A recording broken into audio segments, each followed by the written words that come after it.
So I mentioned earlier that we are collecting applicant data and then transforming that and adding it to employee data.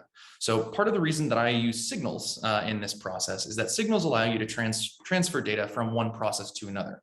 You can select which data is relevant. You can send all data. There's a decent amount of flexibility there.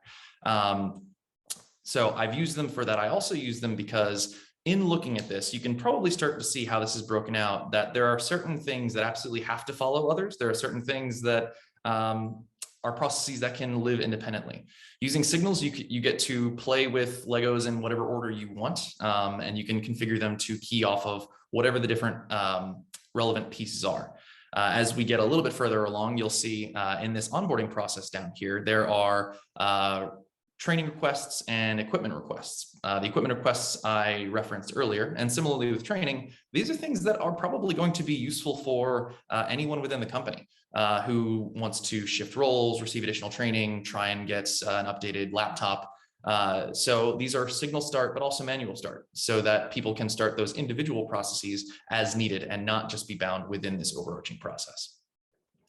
So with our onboarding process, we have a smaller process where the employee and HR work together to collect the employee data, and then it is consigned to the employee's collection.